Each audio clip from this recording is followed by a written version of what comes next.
Do your best. Got it.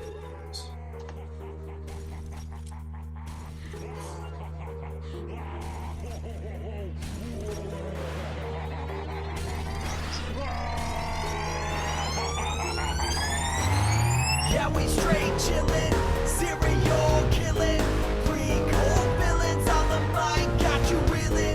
5-star rated from the floor to the ceiling. If you catch a 1-star, no time for feelings. Got a team and DJ on the ones and twos. By the name Elzebub, so don't get confused. So grab a seat by the fire, roast a marlow or two, and prepare to hear the legend of the straight chillin' crew.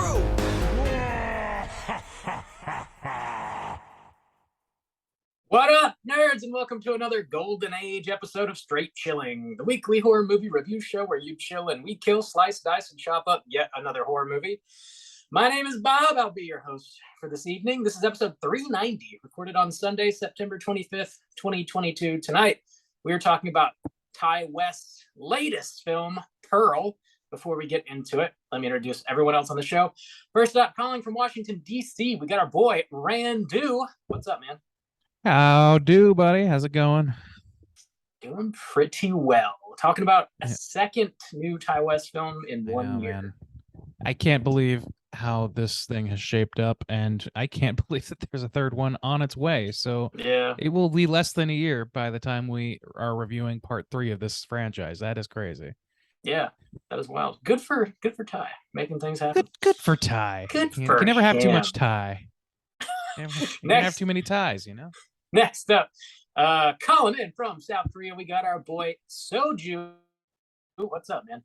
Oh, what up? I'm what more civilized people call Bohemian stains. Totally. That's gonna be a Goose is not wearing pants right now. That's what I got. Well, from that that's comment. I mean, that's pretty standard. That's foregone Just no conclusion, I pants. suppose. Let it I mean, breathe. Zoom calls, it's only head up, so Mhm. Unless you pay extra, then it's full body. Well, then we're talking about a whole different show. Whole different ballgame. Last but yeah, not least, and it is a ball game. making her triumphant return to Straight Chilling, let's welcome back our good friend Caitlin. What's up, Caitlin? Hello, good to be here. Good to have you. We're talking about some crazy nonsense, and we figured it had been far too long since we had you on the show, and we need your guidance on this one, I think. Why don't you take a second and remind everybody about your very own dope ass podcast? Oh, thank you. Yeah, I do a podcast called Plug It Up, which at first glance just sounds like it's about like microphones and cords, but it is in fact tastefully named after the scene in Carrie where they throw tampons at her and shout "Plug it up." Had to explain that to my boss not too long ago, so that was fun. Fun. But it is a podcast about the monstrous feminine. So I review horror podcasts, or I review horror movies where the lady is the monster or where a lady is fighting monsters.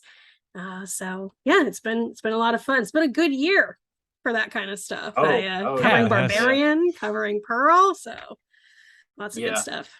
Heavy hitters. X as well. Good X, shit. yeah. Psycho Yeah. Biddy, a little subgenre Right. there. I mean, my Psycho God, Biddy. there really is no shortage this year. So Yeah. you must Fresh be was very, a very good one. busy. Yeah. Oh man, yeah. Whoa. Fresh is good. Certified fresh. Well, yeah, thanks so much for sitting in with us again, and definitely check out Plug It Up anywhere you get your podcasts. You won't regret it. Before we get into the main event, let's tackle some housekeeping real quick. Here's another reminder. We do have our October poll pick currently posted on our Patreon website. If you support us at the $5 level or above, you get the chance to vote on the theme of our Halloween extravaganza episode. So Justin, Randy, and myself have all picked our own triple features, and they all have their own separate themes, and you guys are voting on theme alone, and whichever one wins, we will then unveil the 3 movies we're going to be talking about this October. The themes are Psycho Killer, Qu'est-ce que c'est, They Dwell Within, and Eat the Rich. Bob, last week Yeah. of September. How Yeah, those numbers looking? it is flying by, man.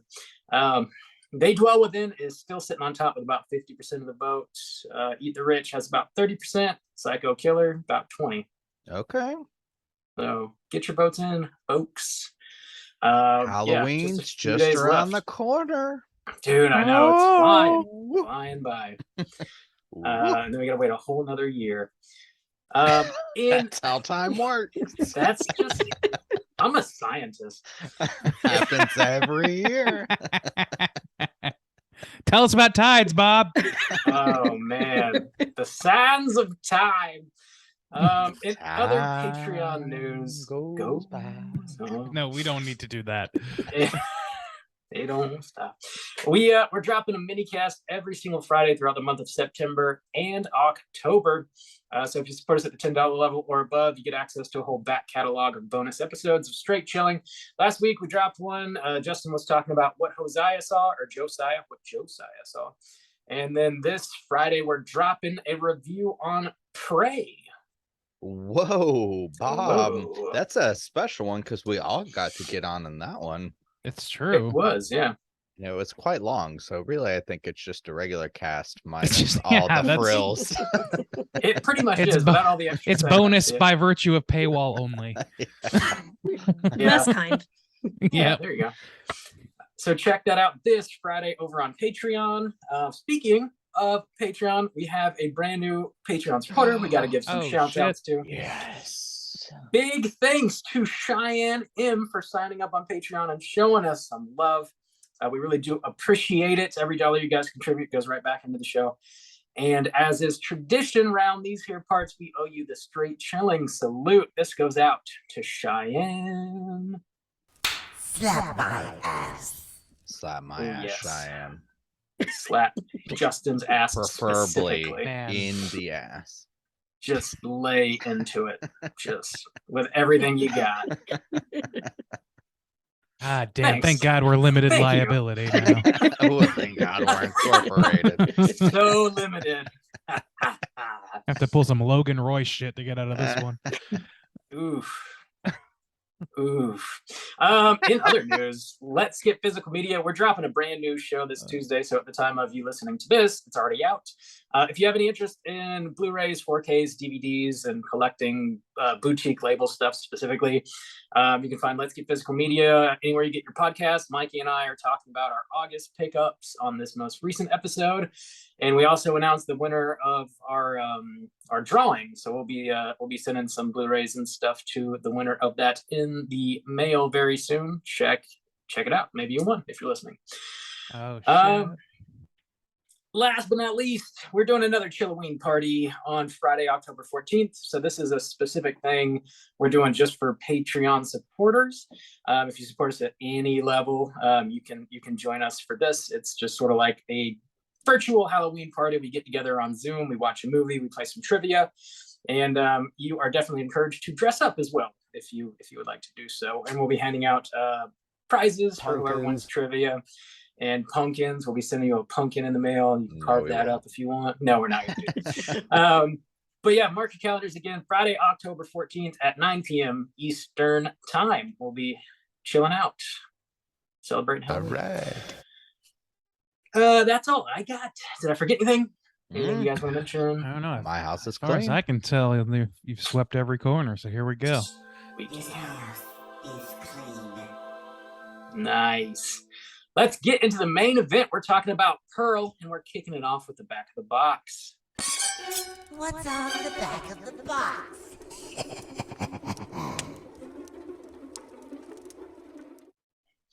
Bob, Yes, I know you don't sir. have this box. How quickly did you pre-order it? I don't think you can pre-order it yet, or else I would have. Let's be real. I would have done it. Yeah, this just came out. Pearl. It's got a runtime of an hour and 43 minutes. Written and directed by Ty West. It was actually co-written by Mia Goth. Stars Mia Goth, David Corenswet, Emma Jenkins Purro, Alistair Sewell, some other folks. Plot synopsis brought to you by IMDb is as follows. Wow, this is super short. Backstory on how Pearl became the person she was. That's it. Wow. Well, They You know, really So- didn't give a shit about that one. No, Just no. fucking shout that one out. It's a brand new movie, first time watch for all of us, I would assume. Would we recommend people check out Pearl? Caitlin, why don't you kick us off? Yeah, I would.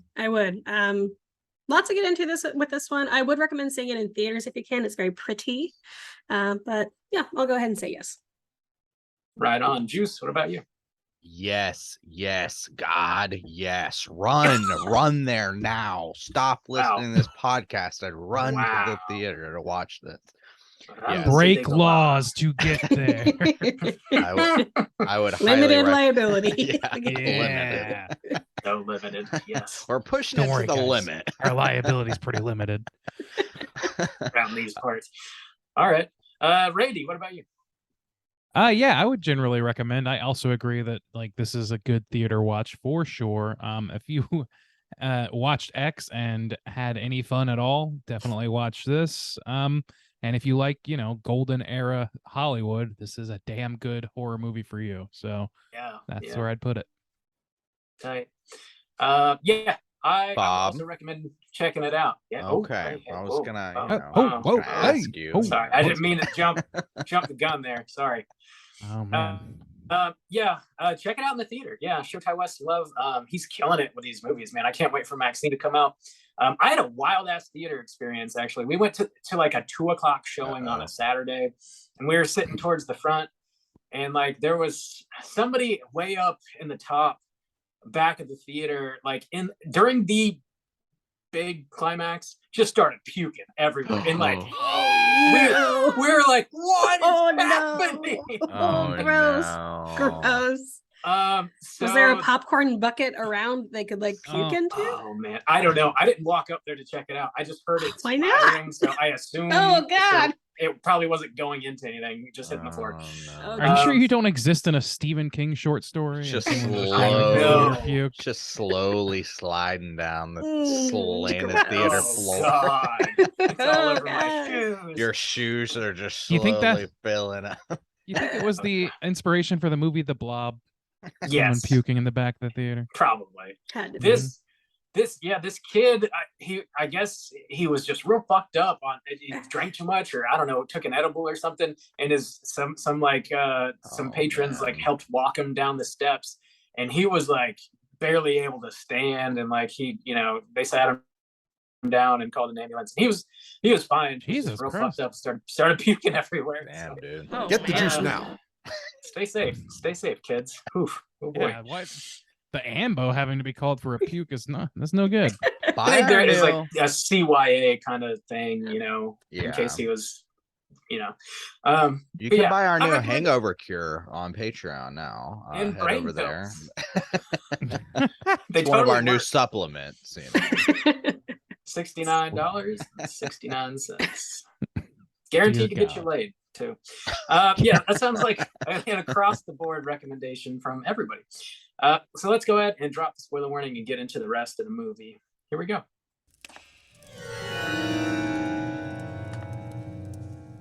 Spoiler warning.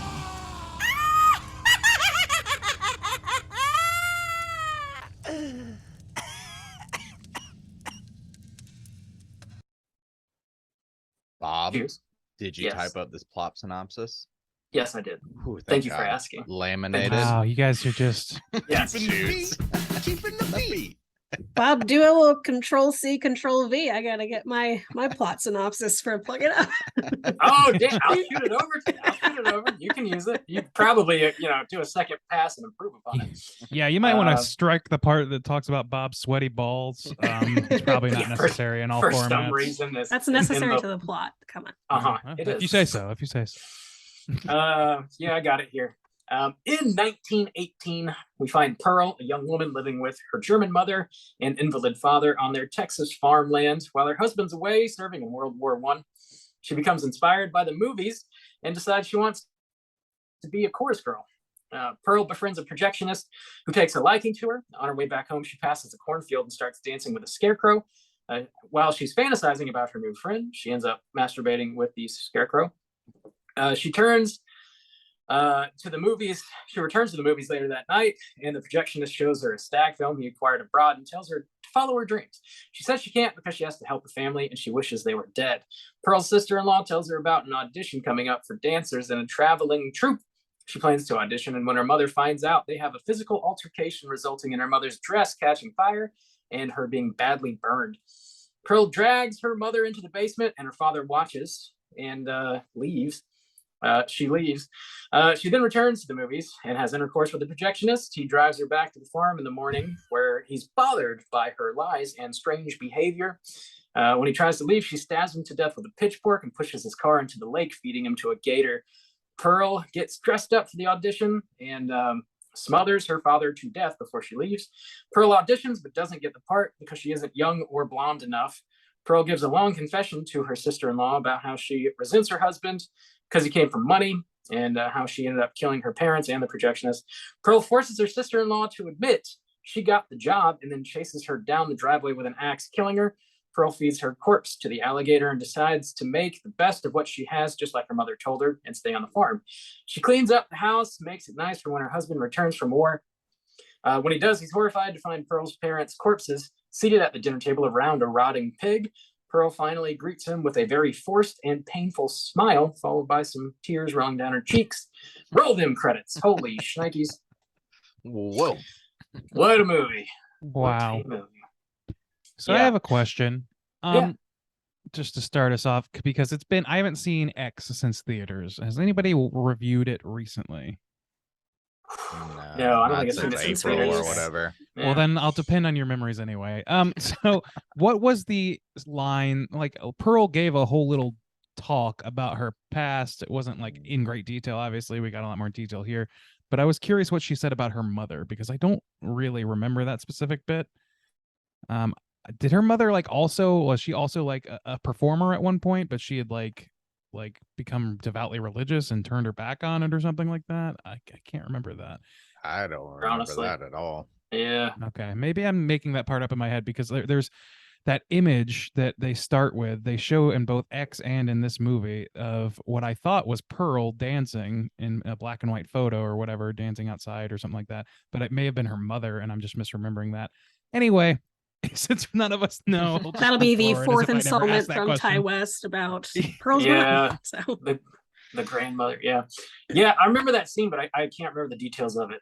Good question. We probably should have revisited that. Well, whatever. it shouldn't hold any It's a fine. ton of bearing on this movie, because Yeah. it does kind of stand on its own, I would say. Yeah. Oh yeah, I think so. The only thing it did that I liked, it enhanced some moments of X, because the way that she talks about herself makes it seem like she had a little bit more glamorous life that she had to give up. But here it really does flesh her out more, because you get to see how deep her delusions are. She Mhm. tried out one time at a church dance and Yeah. didn't make it. Killed And her that's parents to her get there. that's her resentment, of life. It's like, I gave this up. It's like there was nothing really there. That's like super sad, but also It would be. I mean, yeah, that's the thing, is it except for this character, it's like super disturbing. Oh my god. Mhm. She's fine. She's smiling. All right, Howard. She's fine. Dude, yeah, like that was probably my biggest question, is like her husband comes home to find just the horror show that he does, and he sticks around yeah. like for decades. You know, he's a good man. Sticking it out. guess. Well, I mean, I don't know. I think that was prevalent I thought that was pretty prevalent in X as well, because I mean, he's killing for her. You kind of see Right. that she's really the kind of like motivation behind everything that starts to happen in X. And even so, it kind of makes you feel a little bit more bad for that situation, because she's kind of the one who's like putting it on him, like, oh, like she wants to have sex. It's like, I can't, my heart, or whatever. And Oh so, yeah, like, I can't bone you, darling. My I mean, we heart's even too Well, said- they big. also have like a Yeah. sex slave in the basement, and I didn't know if that was Oh, yeah. their sex slave or her sex slave, or oh, you know. that's a good I call, gotta though. think it was hers, because I don't know. She's the one that desperately wants it, and he can't. I'm assuming if he can't perform, he probably can't jerk off either. Like, I don't know. Well, he can jerk off Um, the other guy. Damn. I Oh, guess, okay. but I mean, boy, that sounds like a poor use of a sex slave. Couldn't isolate that audio if we could. Yeah. No shame, Randy. No kink No kink shaming, guys. Come on. You can do better than Come on that. in. All right. Nice. But yeah, I don't know. Like I kind of want to approach this movie like with like a little bit of a barrier between this and X though, because like to me they really do kind of need to self isolate. They like this does I agree sort of enhance X and maybe vice versa, but I like this movie really is like an island to in and of it of itself. Like a lot of that extra material is very subtly added in and sprinkled in, and the thrust of this movie has nothing to do with that outside of like some reverberations maybe. And I mean, should we talk about like the look of this movie, because it is the most noticeable thing about it. Yeah. So yeah, for sure. Yeah, I thought it it's looked got beautiful. it's got that old school Technicolor, like very saturated, like reds. It's just very vibrant, and also like he nails the score and the transitions with like the swipes and like the circle that like closes in on Mhm. Pearl's face, and the font. I'm sure you had like a designer boner over the font here, Randy, if I may be so bold. Yeah, but they that load was shot with the trailer, so What about the credits? That was pretty cool. the like credits were very great, but that throwback. was for a whole different Yeah. reason Eh. because of the footage behind it, which I think I don't think I've had a conversation about this movie with anybody where that didn't come up. It's an extremely impactful part of this movie. Yeah.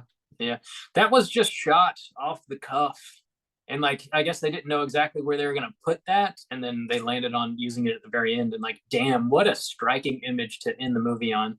And she just Mhm. holds it. It's so uncomfortable. Yeah. It's very uncomfortable. Tears that, like- rolling. It's intense. Yeah. Yeah, good It's lord. a very like incredible use. Like it's this whole movie, like obviously it's doing this style, like you Bob said, that's like in this like early whatever, like 30s, like Wizard of Oz level, like hyper saturation.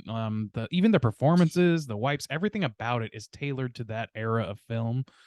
And I think that like because of that, all of these like dark moments, just they are meant to be sort of a subversion of that, and they work really well because they stand out really nicely. And that is like kind of chief among them, because it really does kind of tell the whole story. It really is like a nice summation of things, watching her like battle to keep delusion that her mistakes aren't all that bad and that it's all a happy tale from here on out. Like her like her continuing delusions are the story here. And I think that like while that helps inform X and all that stuff, it really is a nice summation to watch her like physically, visually struggling with that at the very last shot of this movie. It's just great. Well, and the flavor of this film too. I mean, going back, everything back then, especially with this particular look and style, it was everything is like kind of happy all the time, So to have a horror film that's set in this and to kind of still kind of capture that flavor, but then to have this horror spin is unique. There's not really a whole lot that's like this. I did love the kind of connections to Wizard of Oz, because at the time it was probably one of the darker kind of things within that realm of like, oh, there's a witch and stuff, but it was still for kids, And Mhm. so to have this like adult flavored theme now in this is, I don't know, like the Scarecrow, that was a fantastic just visual. And her blue dress against like the golden colors and stuff, and like the kind of silhouette of her riding that crazy bike, that you see like in Wizard of Oz and stuff. It's Yeah. just so many amazing visuals in this. Well, and also when we think about, sort of the wholesomeness of the messaging in movies back then, we have a lot of the characters doing that here, but Pearl is juxtaposed as this like fucking psycho.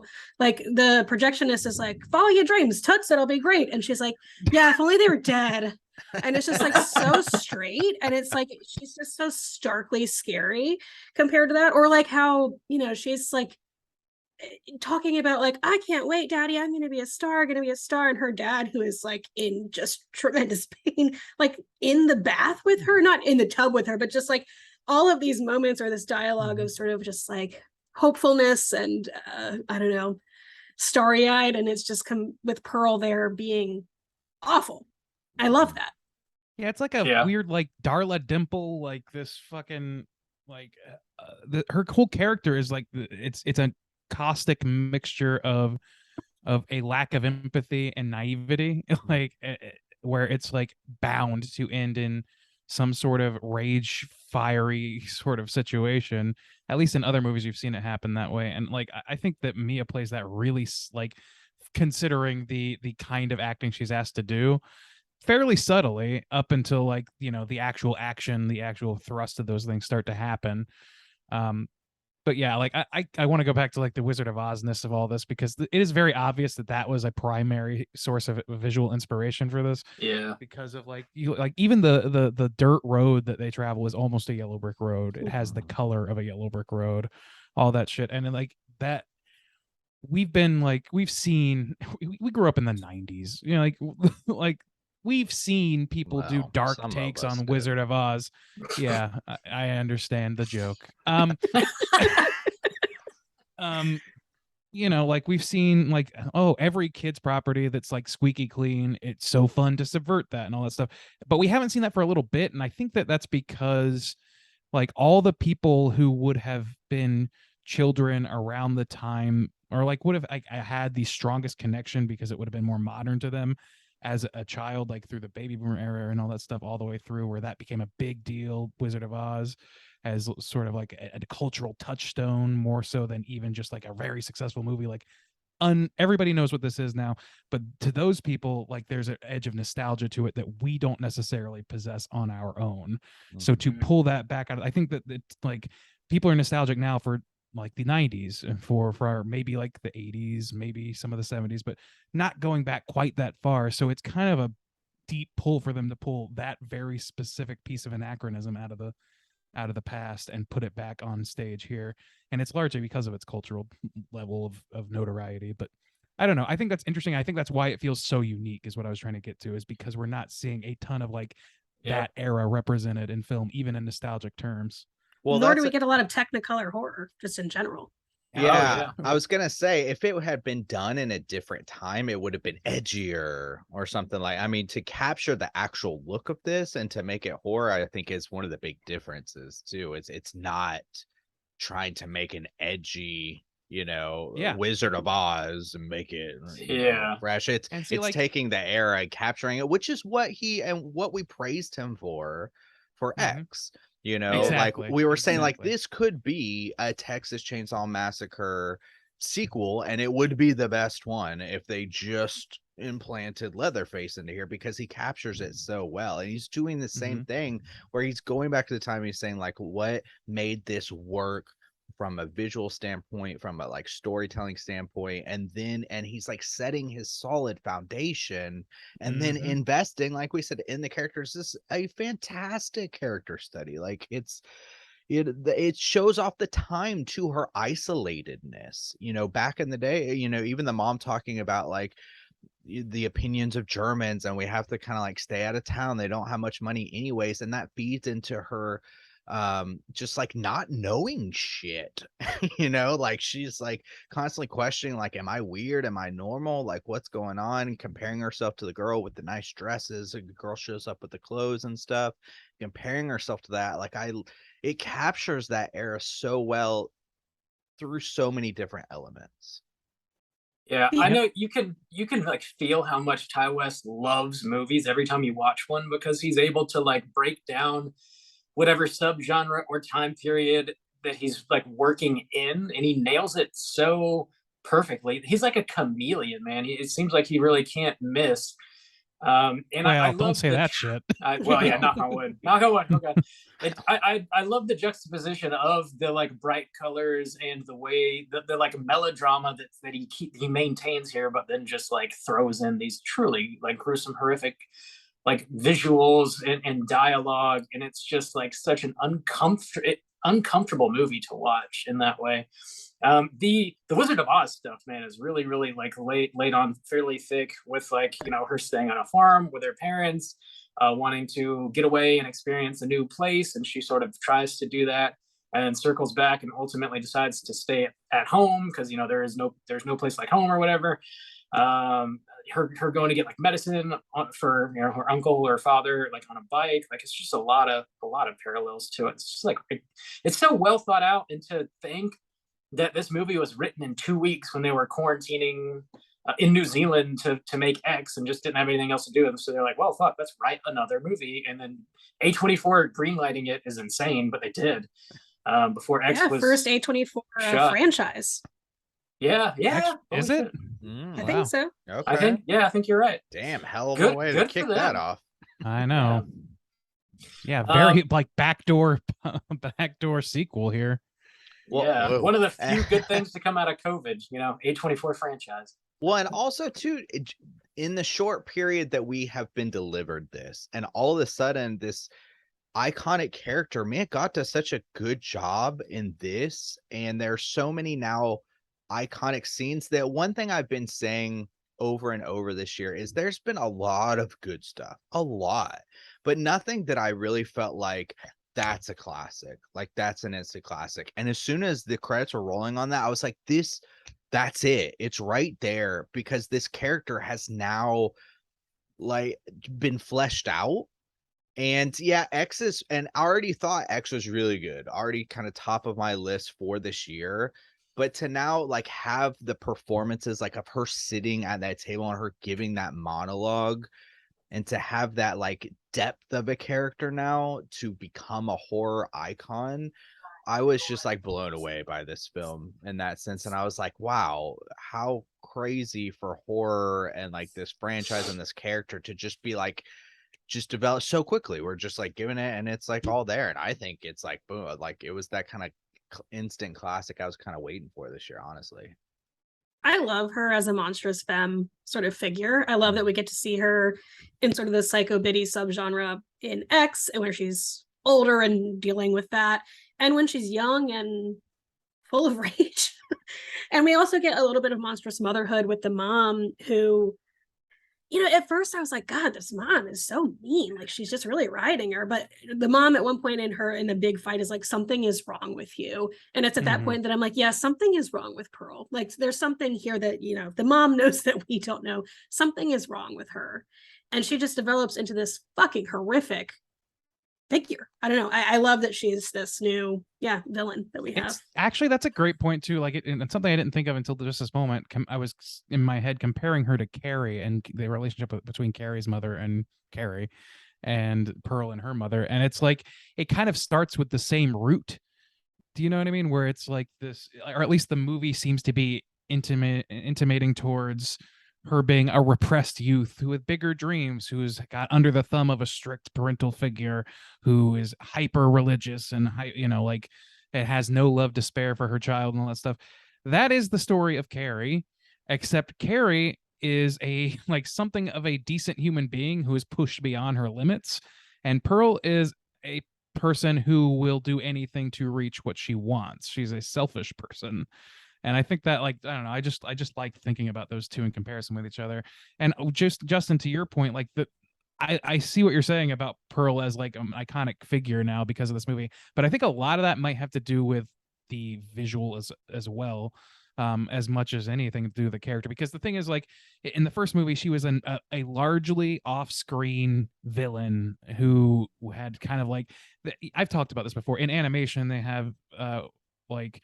You try and be able to identify every character you design by their silhouette shape. You can't do that to Pearl in the X, but you can do that with Pearl in Pearl. Like in this movie, I can see a silhouette of her with the big puffy shoulder pads and the hair done just so, and the pigtails, like the bows, all that stuff.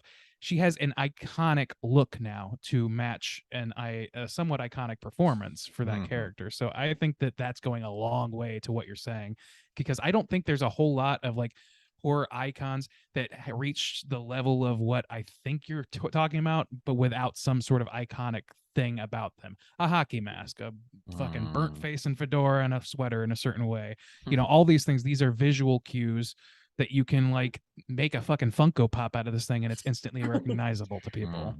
Well, and I had an A24 birthday party, which I know is very douchey, but we did have people, we did have someone dress up as Pearl from X in like the bloody nightgown, and then also as Maxine in the overalls. But I think had we had this, the party after this, Pearl in the, the little like coveralls with the pigtails and the lace bows, I think that would have been a fun costume to do. We're gonna see those Oh, at all the yeah. fests next year. Yeah, Yeah. we're gonna probably see quite a few of these this Halloween. Halloween. True. Holy shit, I could not get that out. Especially because if I'm not mistaken, and I have been informed that this is a trend of something like almost like prairie looking clothing being back in style for some Yeah. reason. Sure is. So- Overalls. Well, overalls were big in the 90s too, and 90s are coming back Well, around. I'm talking Well, like I the puffy know, shoulder I'm The just shit. puffy like- shoulder. That red dress that she has, where she's having the conversation, gives the monologue, and she starts chasing after, I think Mitzi is her name, with the axe. I was like, this is giving Lizzie Borden. It's giving all yeah. this sort of like prairie Yeah. madness, like with I love that sequence and the sort of styling of that. Me too. It's And it was absolutely- great tension. I love Yeah. like after she gives her speech, because you're totally like focused on it too, like, holy shit, this is just an amazing performance. But then the like sister's still sitting there. She's She gotta was like great. she's She was gotta like, mosey that's on good. out. Yeah. all right, Pearl, I'm gonna go ahead and go. I gotta go. Well, had a slightly that's different real experience. great, kid. I had a slightly Also, different experience because I could not wait for them to cut back to the person because To I was like, Mitzi. Yeah. she is trying to decide whether or not to start running right now, and I kind of want to see some of that. But she was giving a great Pearl was giving such a good performance being a goth. I And that thought- continues I'm glad that it outside. got Like cut. she starts walking Oh, away yeah. and she's looking back over her shoulder and starts to run, and Dude, you just know. that was a I tough like, scene oh, to watch fuck. because That was like, my take favorite. your shoes off and run. kill. Take your Yeah. shoes off and Yeah, run. take off those shoes. Let's go. Well, and also they did great with that character too, because they made it believable in the sense that she's also kind of naive and spoiled, Mhm. and she just can't help. She could have lied and been like, no, I didn't get the part. tried. She really She tried. tried, but then like she almost couldn't help her. I mean, I know Yeah. Did Pearl she admit it? pressure. She did, Yeah, yeah, she she She did. did. Okay. Yeah. And then She's like, she I was hope you even can like come still, see me perform. And it's like, yeah, oh still God, being wrong thing proud to of say. it. Yeah. So Oh, I man. liked that kind of authenticness to it because it made that character seem real as well. In a very tense kind of moment of like, no, you should just fucking be running, but she Yeah. can't help but be proud of herself a little bit that she got the part. So plump, so right. All of the characters around Pearl, or all the actors, I should say, are so good. Like the dad in particular gave Yeah, he does. so much. I couldn't keep my eyes off of him, especially after we see Pearl push her mom, I guess, into the cellar. And then he, like, his eyes are super intense. It's like, oh, he knows it's not going to go great from here. You know, Everyone around who- her was so good. You know who the one outlier in that respect I would say is Mr. Bohemian movie theater guy. Oh, And like I don't think projectionist, that he gave yeah. a bad performance by any means. Maybe it's just that like what he was performing was less, I don't know, had less pathos underneath it. He's just a dude trying to get laid. You know what I mean? Like I don't think there's a whole lot to him the way that there's like pain behind the eyes of the dad and worry behind the cold stare of the mother and all this stuff. Like he's just kind of like, he sees a naive young girl and that's all he sees, even when she says some crazy shit and she's like, oh, nothing. And he's like, okay, fine. And then eventually he starts to like cool down at the point. He's like, I might have to go now. Yeah. But you're making out Yeah. with a cow right now, so I'm gonna leave. I like that though because he kind of serves as the catalyst for Pearl to have this element of hope, because he and Yeah, her, and that gets you taken could away. be in movies.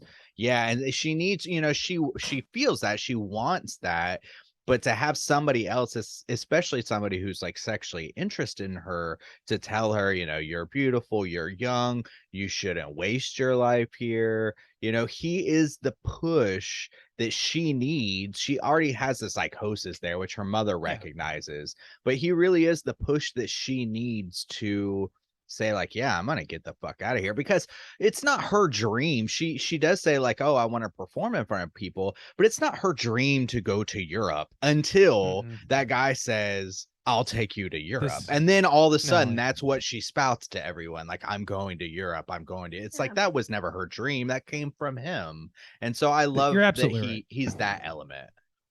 Yeah, and like oh, sorry, go ahead. Go ahead. No, you go ahead. Okay, I feel bad now. Well, what I was gonna say is just that, like, you're totally right. And in another movie, like, you know, in a lot of movies that if the gender roles were reversed, we would critique that character, I think, a little bit harder, because there is a long-standing history of women being used as objects of desire to push the story forward. And I think that's really what his role is. So, like, if it wasn't for the fact that, like, there's an almost like it feels more unique than it ought to, just because of the, you know, the way the culture has been for so long in movies, that, you know, I'm not as put off by it. But I feel like he edges on the weaker end of the character development spectrum, and I think he largely exists purely for that catalyst role. I almost lost that word for a second. I definitely agree that he does. His death scene? Yeah. Oh, yeah. That whole sequence outside of the Pearl chasing Mitzi with the axe is probably my favorite. Because she's latched on to him and she's attached, like, she has some kind of attachment disorder in addition to lots of psychosis, but she's attached to him, but also to this, like, dream of, you know, stardom and of Europe and all of that. But when he starts to leave and she's like, why are you leaving me? That is, I think I like that sort of mini monologue even more than the, like, 9-minute or whatever we got monologue. It is so intense and she is so scary. And then, his death, fantastic. Yeah. When she's like, why'd you go cold on me all of a sudden? You're like, oh, this dude's fucking dead. He doesn't know it. Like, you just want to be like, hey, you don't have to be nice. Like, you don't have to be nice to her. You just gotta go. Like, you don't have to say, I gotta go to work. You just go. Run. Yeah. Get out of there. And I just had this thought, though, too, thinking about those two amazing death scenes. And I was like, this is kind of like a bit of a, like, juxtaposition off of X, because all of that shit goes down at night. You know, we talk about, I remember talking about Midsummer and be like, wow, this horror movie where everything's just kind of like out in the daylight and stuff. That's kind of this movie too, where all these kills, she's just chasing right behind somebody with an axe. Everything's golden. Everything still has that beautiful look of, like, everything's wonderful. Again, her blue dress is something. It's just like, it's all light, except the only time it's dark is when they're in the house, and, like, when her mom catches fire and stuff like that. That's a pretty dark scene. I don't know if it's actually night outside. I think maybe it is. No, it's storming. It's at least storming. Yeah. So, but I like that because the two iconic moments of her killing that guy in his car and then her chasing the girl down the road with the axe, just broad daylight. And again, it feeds into that thing where he doesn't have to hammer it home, but it's like of the era too. Like, they're out in the middle of nowhere. Like, back in the day, you could, like, if you want to kill your parents and bury them in the backyard, you'd be like, my parents died. Like, hey, I mean, who's gonna come looking? Nobody. They've got a touch of the consumption. Or just throw them in the lake where the gators get them. Throw them in the really, trash. there's just... She thought about it. She thought about that. Yeah. Good Lord. Or you could just chop them up at the table and just, that does have that's the Texas Chainsaw. And yeah. There's, I mean, a lot of Texas Chainsaw takes place at night, but the beginning is, very much during the day, and the very end of it, the sun is rising, and you get the chainsaw dance. So I mean, there's elements of them being outside in Texas Chainsaw when the sun is up, and of course the dinner sequence in this movie is extremely reminiscent of Texas Chainsaw again. So it's still carrying over some of that influence from X, I think, which is pretty cool to see it in this, like, crazy Technicolor ass movie. You're like, damn, this guy can, like, really merge genres with styles that they don't necessarily, it shouldn't work, but he just fucking makes it work. He nails it. Well, we're having kind of a year of that too. Like, we have Prey set in the 18th century. We're having a lot of sort of, like, pick up the story and drop it somewhere confusing, unique, or like, of a different era, and I love that.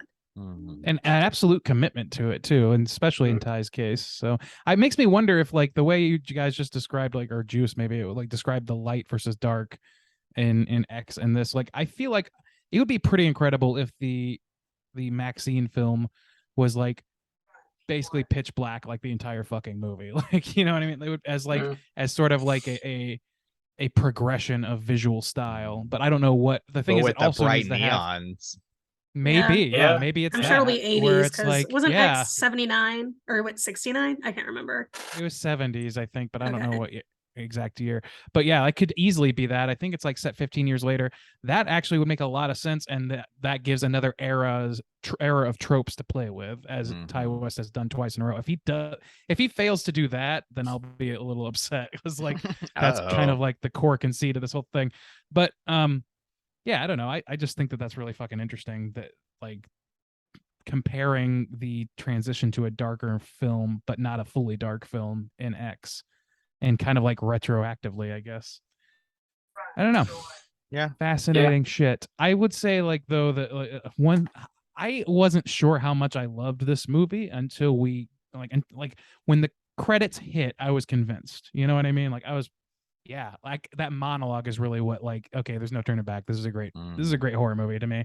See, that's where But I had some questions.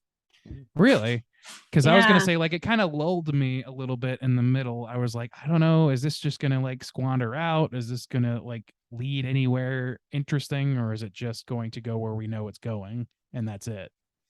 Well, I really like Mia Goth, and this is the same sort of complaint I had about X, which I really love.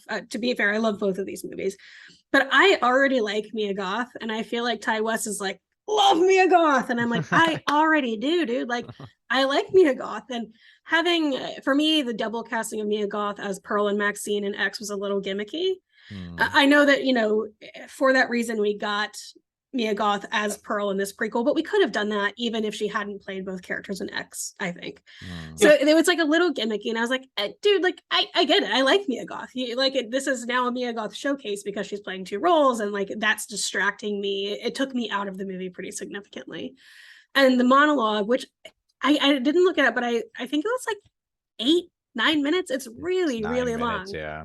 It's very impressive, super impressive on Mia Goth's part. It's good acting, but around minute like 6, I was like, all right, Ty West, like, again, Mia Goth showcase, like, and I do get like this is a character study, and Mia Goth is so good as Pearl, but I think in that moment again, it took me out a little bit, and I was like, dude, I already like Mia Goth. You don't have to go like super, super, super hard here to make me think that she's an amazing actress. That's an interesting perspective. To me, it almost speaks more to like, he is the director, like he's the director of these movies. Like, any leverage he gives her, like for example, having her co-write a whole sequel film with him, comes on virtue of him being smitten with her. I don't know that it's necessarily him wanting us to be smitten. I think he is smitten with her and her job, the job He she does. is. And I think that she had in like with, this is not a critique of her by any means, but she is taking full advantage of that and like expressing her like artistic intentions towards this character.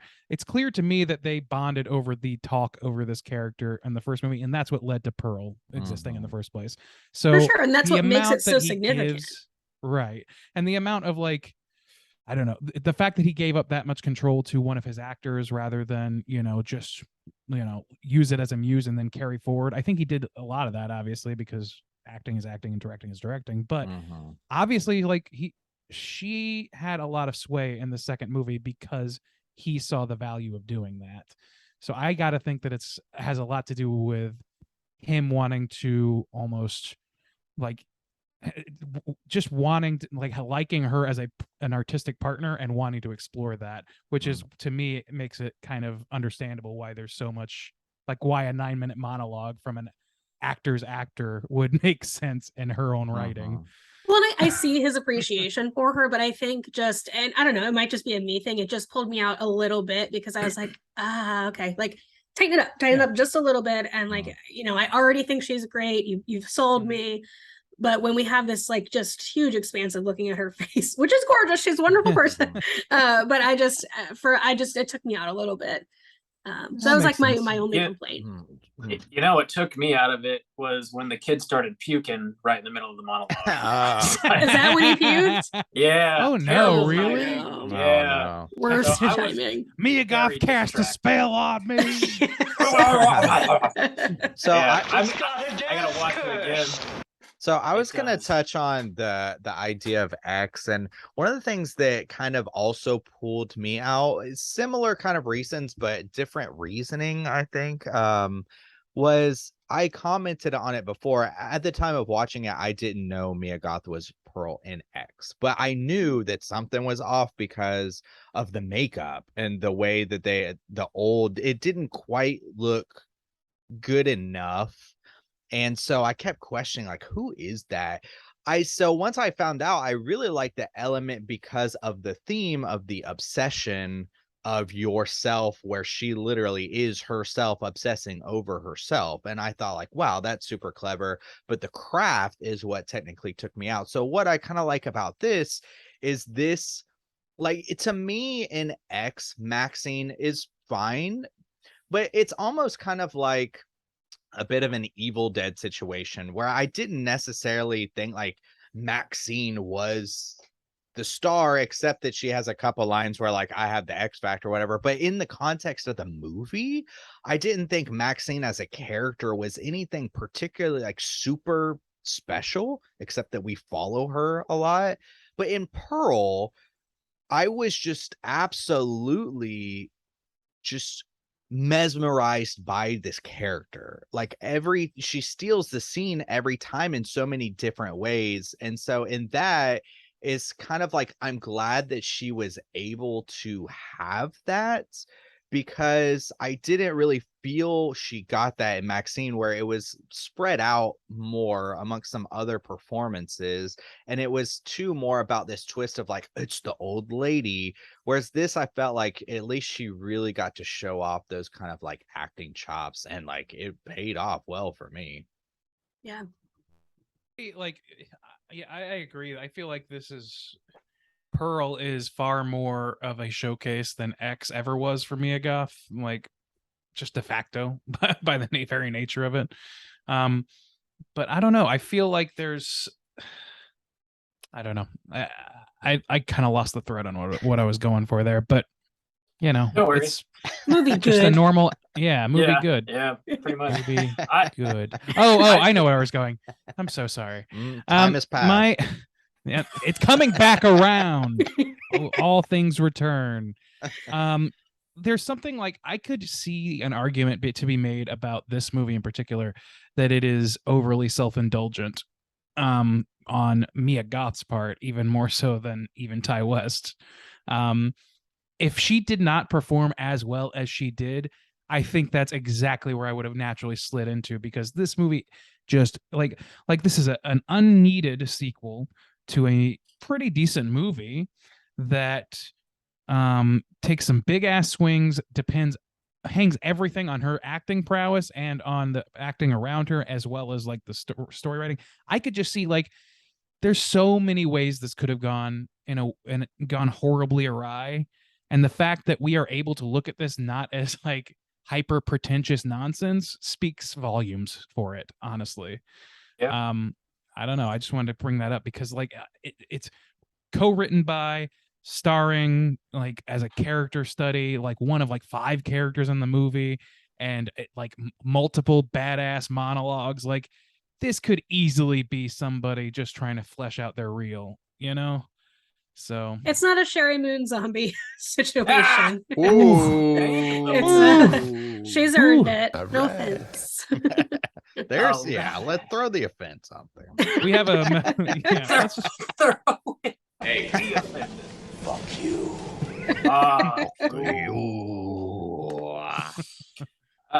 Yeah, I think we kind of touched on just about everything. Any other major points y'all want to make before we rate this movie? The only thing that got a groan from my audience was the when I say audience, it was like me, my partner, and the 2 people we went with. But when my the friends. projectionist is like, he's like, these masks, it's so hard to see people's faces. And we were like, Yeah, we yeah. get it. This was filmed during like peak COVID. We were like, conceptualized at least during peak COVID. I was like, we get it. I Like, forgot about Yeah. that element. I forgot about that too. Yeah. And they don't really harp on that They at all. It don't. almost Mhm. feels like it could have been cutting room floor material in my mind. yeah. Yeah. And yeah. They I lean love the into the Scarecrow. pandemic a lot, the Spanish flu and all that. Like I appreciate that that's in there because they're like talking about the war, they're talking about influenza going around, and I'm like, I like those pieces that anchor us in this time period. But there was something about the delivery of that line that I was like, yeah, we get it. Yuck, yuck, yuck, yuck. Yeah. Well, let's go ahead and rate this movie out of 5. Caitlin, would you care to kick us off? How do you feel about Pearl? I would give this 4 stars. 4 stars. Nice and hearty. All right. I like Yeah. it. Quick and to the point. Juice, what about you? Man, I like this film. I think I was kind of texting y'all a little bit, at least at the very end when I was like, "Oh my god!" Like I just Oh my loved God. it. I don't Oh my know. I God. just Oh my boys. God. Oh my god, boys. Um, I wish my text sounded. Oh boys. Oh my god. Don't worry, we read them that way. They do. They do. I believe you. I was just kind of blown away by this. And like I said before, I was kind of waiting for this movie to happen this year where I felt like I'm doing all these mini casts. I'm watching like a ton of new movies. And I feel like I keep saying like 3.5, 3.5. This is really good. I'm getting a like solid crop of stuff coming in. I was just like, nothing is going to like really like cement itself in my mind going forward, you know? I'm just going to remember this as a year where there was just a lot of solid stuff coming out. But this was different. I just the visuals of it, already liking X and kind of being invested in this character, which I think is smart though too, because you know, had this just been the only film, I don't know if I would have been like as hyped going in, which is important because when you go in with hyped expectations, when you're like, I like the previous film, like this really has to like go above the bar, and then the movie ends and I'm like looking at myself going like, what? Oh my, that's impressive to me. Like it does even more to impress me because I had the expectations going in. I love the visual style. I thought the acting was really good. The colors, the only thing at the very beginning when I was kind of getting adjusted to everything, I was like, "Ooh, her accent she might be laying it on a little too thick, might sound like a little too cheesy or whatever." But eventually, like, I kind of Why are you leaving me? Yeah, I was like, I'll never like forget. that I might love be it. a little too much, but ultimately, Nailed It works because of the era, though, because Yeah. an actor from that Yeah. era might have a similarly stilted accent. Exactly. Yeah. And so after like the first 5 minutes, it didn't bother me anymore. I just took a note of it. The autumn feels, the Scarecrow look, and kind of the, you know, references to Wizard of Oz. I don't know. I really enjoyed that. I just don't want to end up like you is all. Like that line, like, man, there's some, even though this chick is crazy, she's got some heart moment. That line, I don't want to end up like you is all. I was just like, oh my god, how many people can just kind of relate to that, or anything? Like if you've ever had any kind of problems with your parents, or at any time thought like, I'm gonna be different or better, you're relating to the psycho killer, you know, in that moment. You monster. It's a brutal line. And there's so many moments, you know, we talk about the 9-minute monologue, which is fantastic, but also too, yeah, the kind of speech that she gives in the barn when the dude is like, you know, figuring her out, or even the storm scene, the storm dinner scene where she delivers that line is fantastic. I loved this movie. I like it more than X. I was like so impressed by it. I loved her performance. I loved the visuals. I'm gonna give it a 5-star. I thought this was the only movie that kind of like, to me, I was like, that's kind of like a classic for this year, or we like moving forward. It's the only one I felt that about so far. So yeah, 5-star for me. The colors, Duke. The colors. It's all about them colors. Bob, out of Yes. 5, how do you rate Pearl? Pretty highly. I think Mia Goth really, I mean, she kills it in this movie. She kills it in X. I think she really is probably going to be demanding a little more like respect, I think, from anybody that watches these movies. Respect on my name. I don't know, man. Mia Maybe she'll win. Goth. Maybe she'll Get it Mia now. Goth. Maybe she'll win some awards. I don't know. We'll see. Me, podcaster. Me, a god. Your boy Ty West is out here making movies look however the fuck he wants to make them look. He's a chameleon, man. He can just do anything. It seems like. I'm super impressed with how quickly he was able to put this movie together, and with how tightly it was like written and directed and delivered, and like, you know, 2 baller movies from the same dude within 6 months of each other is like unheard of. I'm just really impressed. The score is super baller. I don't know. I don't have a whole lot of negatives. I don't know that I fully agree this is like a classic. It didn't hit me quite like that, but time will tell. Who knows? Maybe when Maxine drops, the trilogy in and of itself will just like be cemented as like just one of the best, most solid trilogies ever. I'm just putting that out there. Whoa. We'll see. Yeah, I dig it. I agree largely with everything y'all said, but I'm gonna come in with a 4 out of 5 on this one. Randu, wrap us up, man. How do you feel? Yeah, I feel largely the same as what you just described, Bob. I really like this movie. I think that it looks beautiful. It's like really committed to the style that it's going for, and it integrates a pretty compelling story into that without sacrificing the pastiche. I think it does an incredible job walking that tightrope. It's very much a step out of the box for Ty West in terms of style, like or any modern director would probably be, you could say the same, but he kind of nails it. I think that it's maybe a little bit indulgent if taken on a objective top view, but it all works out well. So I don't find it to be a hindrance to my enjoyment of this movie. I think the biggest hindrance to my enjoyment of this movie was just a little bit of a feeling of aimlessness in the center parts until she finally kills Mr. Bohemian. I think it felt a little bit like, okay, like I think we laid enough groundwork here, and I understand that like the groundwork was very important to make it work, but I don't know. I really wanted to call out something that we only spent a second talking about, which is that the Scarecrow is probably one of the most terrifying on-film scarecrows I've ever seen. That motherfucker, I was convinced they were going to do an eyes open shot, because it is absolutely a man's face. Yeah. Which is eerie, and also another Wizard of Oz thing. You know, it looks like Ray Bolger's under there, and he's going to open his eyes and start screaming Pink Floyd lyrics at me.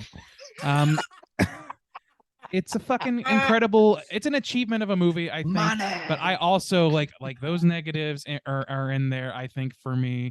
And I also agree with Rob, where it's like I feel like time, I think this needs the test of time to be put onto it before I am personally 100% convinced that it is as highly, you know, iconic as Justin is suggesting. I think that it'll absolutely have its fans, and it's actually absolutely going to have its place in horror history for, you know, genre heads like us. But I don't know that it's going to, you know, reach the same level of resonance as some of the breakout mainstream horror icons do. I don't know that it's going to reach Jack Torrance levels. I don't know if it's going to reach Freddy Krueger levels.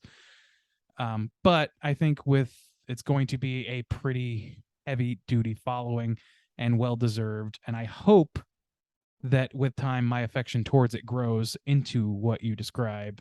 And the only thing that's going to prove that is distance. So I do like it better than X. I don't remember what I gave X, but I'm going to give this a 4.5, I think, because the wiggle room in there, I could also lose some affection for this movie as I go forward, because the more I think about how much you could put the self-indulgence title on this, the more I feel like the only reason I don't is because they do a good job, and that doesn't necessarily mean the impetus is any different. So I don't know. I'm of two minds with that, but it's definitely a highly rated film. I like this film. I don't see a future where I stop liking this film. It's a damn good movie, and certainly one of the better ones this year. Yeah, it's a 4.5 for me. All right. With that, our aggregate is going to be a 4.4. Let's jump into our Rotten Tomatoes segment, see what the critics and users think about Pearl. Certified. All right, ladies and gentlemen, this is the Rotten Tomatoes segment. For those who are new, the way it works is this. I'm going to give these folks a chance to guess within the best of their abilities what the aggregate positive score is on RottenTomatoes.com for Ty West's Pearl. We're going to start, as we always do, with the critics score. Caitlin, why don't we start with you? Where do you think the critics, and by the way, there are 128 critics counted for this, where do you think those 128 net out in terms of percentage of positive reviews? I came in with numbers prepared, but now I'm second guessing them. I think I'm gonna go. I feel like this will be rated pretty highly. I'm gonna go 86. Ooh, The Project. All right. 86 for Caitlin. Juice, why don't you hit us with your guess? Where do you think that's gonna land? I think it's gonna be positive 2. I want to be a man of the critics this week, so I'm gonna shoot high. I'm gonna say 93. Oh my God, that's the year that we invented dinosaurs again. Bob, what about you? Where are you gonna differ from Nice these and folks? smooth, right? Hell yeah, it is. I'll go a little bit lower. I think it's going to be pretty high still, but I'll go with an 82. 82. All right. Well, calculating, and Caitlin, you're going to walk away with the W on this one. You are only 2 points off. It's 88%, a certified Nice. fresh Whoa. hit for those 128. Caitlin, would you Oh like my- a hell yeet or a hell skeet? Last gonna not not to brag, but I won last time for Jennifer's Body, and I think I did a hill yeet, so I'm gonna go hill this time. All right, here you Take go. it away. Hell ski. There you go. That's a Bigfoot right there. That's a Bigfoot right there. I hear it every day. Ah, All right, going the opposite direction now for our users. There are 250 plus verified ratings, so a little bit more, but not that many. Why don't we start with Bob? We're going in reverse order. Where do you think that the users, the audience, lands on this one? I think it'll be lower than the critics. This feels more like a critical kind of like darling, I guess I would say. I'll go with a 77. 77. All right. Juice, how about you? yeah, I think it's gonna be lower, but I'll go with 83. 83. Okay, Caitlin, round us out. Where are you going to land on this one? I'll come right in the middle at 80. 80. All right. Well, my God, this is a first. We have a first guest sweep of the Rotten Tomatoes. Whoa. 81%, almost on the Damn. nose. Damn. Whoa. Got him. Killing it. God damn. Would you like to go for the hell yeet sweep, or would you like a taste of both? Taste of both, absolutely. Whoa, hell yeet. A little bit of everything. Hell dipping. skeet. All right. Well done, Caitlin. Here is our critics' consensus. It reads as follows. Pearl finds Ty West squeezing fresh gore out of the world he created with X, and once again, benefiting from a brilliant Mia Goth performance. I think that's reasonably fair to say. Yeah. Yeah. And now we're going. reasonable. It's reasonable. That's what they say. They say that they're quite reasonable on RottenTomatoes.com. Pearl reviews often are. There's a handful of negative reviews to pull from, and they are often funny. I don't know if that's going to be the case here. There's just not a very big batch, and it's also a critical darling. But I'll give it a shot anyway. Let's read a negative review and see what the fuck's going on with that shit. Pearl is ultimately an empty exercise in style, masquerading as a character study. For as fantastic as Mia Goth is, her performance mostly succeeds at making Ty West's homages just a little bit easier to stomach. Boy, somebody. Wait, what? Where's Somebody really hates Ty West, man. Somebody, yeah, that sounds like somebody that's got like I can't like Ty West now. I'm already on the record. I already said I didn't like his style. I can't Change change my my pride. mind. My pride. My No, I don't know. But it's like Ty West. That's an interesting thing, though, as like having looked at Ty West's name on Rotten Tomatoes, buddy, like the schism between critics and user scores is pretty wide on most of his entries here. This and X are by far the closest thing to being aligned. And I think that, according to this, critics like this several percentage points less, but audiences like it a whole hell of a lot more than they liked any of his previous things. And that includes Your Next. So, yeah. Okay. Yeah. He's got quite a divide. He's a divisive guy. So I know for sure I do not like his Western film. That's the one that like sticks on my mind where I was like, whew, that's not In a a good Valley of movie. Violence. Yeah. I did I not haven't like seen that that. one. Everything else, our Innkeepers, I love Innkeepers. but everything else, Sacrament, love, House of Devil, I love. I feel like we all know someone who really hates Ty West. I Yeah, have that's a fair. horror buddy. Even if they don't know his hates name. him. Yeah, even if they don't know him, they're like, you know what? Fuck that guy. Yeah. like somebody will watch The guy. Innkeepers like, Yeah. why is anybody give a shit about this? The fuck? No, Damn. I get. I mean, I don't know. I'm imitating internet people. Is that not how No, you you're guys spot envision on. that? Yeah, that's good. Okay. Yeah. Yeah, I don't know. The Innkeepers personally, like, it has to hit me just right in order for it to land. Hmm. So I have enjoyed it and I have not enjoyed it. I don't know what the difference was, but it was a contextual thing, I think. Anyway, so interesting stuff. That's the end of our Rotten Tomatoes segment. Hey, Bob, why don't you just Keeping the beat, keeping the beat. Hey, it's totally time for trivia. It is. It's totally time for trivia. All right. I got a few interesting little factoids here. Let me rattle them off for you. To prepare for the tone of this movie, writer-director Ty West suggested Mia Goth watch Whatever Happened to Baby Jane from 1962. Hell yeah. And, of course, The Wizard of Oz from 1939. I always love hearing about like the homework assignments that Mhm. directors Yeah. give their actors Yeah. and the writers and whoever else. That's the best. Tandy Wright, who plays Pearl's mother in this movie, was the intimacy coordinator on X. I am not exactly sure if that means like she choreographed the sexual acts or like what that means specifically. She sculpted the prosthetic that Kid Cudi. Dude, Just kidding. that was an I want- impressive Kid Cudi. silhouette. I would love a like slow motion, very sensual like making of video of that prosthetic wiener. That would be Listen, very I'm fun. not trying to say that it was a prosthetic, but if it was, maybe that was her job. Oof. From Man, what I heard, kids not Cuddy. I came I in the middle of recognize this. that. I don't know what's going on. Recognize that silhouette in the lineup any day.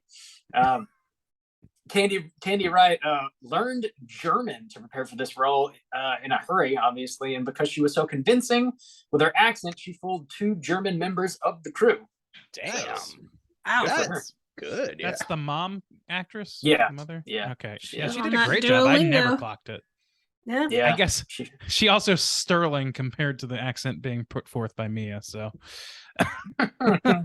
that's the one real critique I have for Mia. And it's like we said, it's forgivable because of the performance and because of the style, but it could be critiqued. Yeah. That's fair. yeah, I definitely think it was a choice and not a shortcoming. Whether Maybe you you're like right. it or not, but Yeah, maybe you're right. Can be distracting though. the pornographic film shown to Pearl in the movie is called A Free Ride from 1915. It's a real vintage stag film. The film's production is the subject of some debate. It surfaced in the 1970s and was at one point sold by a shady distributor as a hardcore D.W. Griffith from 1915, while silent film historian Kevin Brownlow has posited that it was made in the early 1920s. So that's a real ass movie. I for Whoa. sure thought Ty West did that. Mm. I wouldn't Yeah, have been that would have been a surprised, but cool. it Yeah, that looked would have been a legit to cool me. element. Yeah. Yeah, I mean, yeah, it looked very, very on the nose for that era. So I didn't really. I assumed it was some, copyright-free archival footage. Oh, Mr. Yeah. Bohemian thought he was being pretty slick, huh? I'm gonna just show Ah, you like these? Let me show you my Let favorite me show you villain. something You're you've not gonna never see seen this one before. anywhere else, honey. Ooh. I love that you brought the word toots into the lexicon again. I'm gonna start calling both these assholes toots from now on. Thanks. I would That's enjoy that thoroughly. All right. Wouldn't that be like All a right, you got it, requirement of toots. cooterdom? Uses the word Just to say toots. toots. But what if I Just use the it word for toots. inappropriate figures? Like, I don't know. What if I go and get communion and I say to the priest, "Thanks, toots." That is the exact Thanks for right the free context. wine, toots. Slap him on the ass. Well, no, he's not a patron, so that's not allowed. Gotta pay for The, that privilege. Oh boy. The last bit I have here is specifically about how they made Technicolor movies. So I didn't know anything really about it. It's a process of filming color movies that dates back to 1916 and uses a 3-strip system in which a modified camera would capture footage through different color filters, typically red, green, and blue, and be processed separately so that each strip would print various colors onto a finished print of the film. The result was a vivid display of color not commonly seen in the era of filmmaking, though one film in particular became famous for its use of the process, which was, of course, The Wizard of Oz. So I thought that was kind of cool. Yeah. So wait, they did that exactly, or did they mimic that? No, they mimicked it for this movie. Oh, okay. I was like, my God, That would be they just nuts, got- yeah. that would be an That would insane be decision. So expensive. Yeah, I know. Yeah, I'm sure. Yeah. But that is all I have for trivia. Speaking of cooters, it's time to talk cooter of the week. Hell yeah, it is. Straight chillin'. Cooter of the week!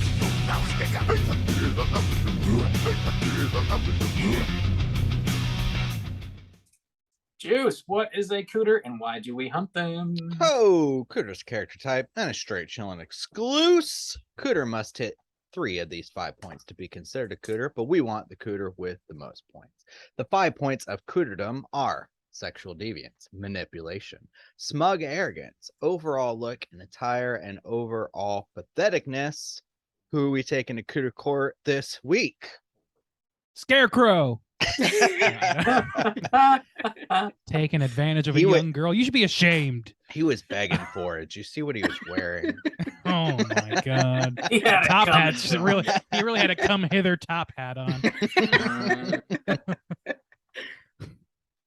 I It's think Pearl. It's Yeah, Pearl. I think it's Pearl, Yeah, it's probably. Pearl. We could talk about Mr. Bohemian later, but let's talk We about could. Pearl for now. So Pearl, let's see. Where Sexual should we start? deviance. Sexual deviance. Okay, why is she a Humping sexual a scarecrow. That's For fine. one, Cheating on the That's old fine. husband. Cheating cheating on the husband. We could husband, give her for that. I humping want- a not the scarecrow, someone else's scarecrow. Bathing- That's not consensual. It could Um, be her Bathing in front of her scarecrow. father too. No. I Yeah. don't think it is. Kinda The weird. bath. Yeah, she's That the bath thing bothered me. Weird. I It think that's the stacks biggest one. these things. I loved how like you could tell too, and it all kind of adds up when you look back. But the mom's disturbed, when she comes in, look about like, okay, Mhm. it makes a whole lot of sense later when she's like, "You're not right." Yeah, There's I Something think wrong they with might you, be girl. fucked up, honey. Yeah, no teenage girl wants to bathe in front of her father, I would assume. Unless So, they don't recognize personhood in her father, as is the case here. yeah. So Bigger that's issue. sexual deviance. Don't bathe in front of your father, unless he's It's your Just in daddy. front of your dad. Unless he's You can into bathe that. in front of your daddy, not in front of your Different. father. Very- We're talking about the paterfamilias, not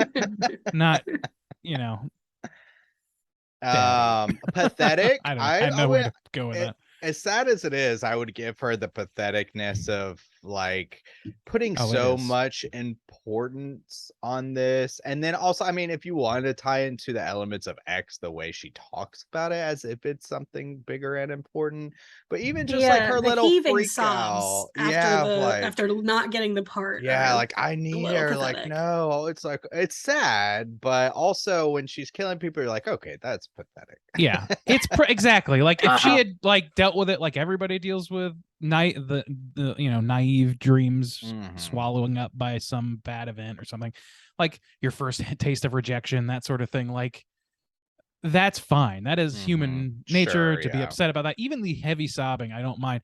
But you went on to like you have killed your parents at this point. You Yeah. are now you have nothing to go back to because you were that fucking naive. That is some pathetic shit. And unfortunately, that's a thing that like exists in like real cases across the world where people like of an impressionable young age think they're striking out and for some reason get violent in the act and then have nothing to come back to except trouble. And I don't know. I see it as a pretty pathetic move. Yeah. I think it's pathetic. Also, yeah. Smug arrogance.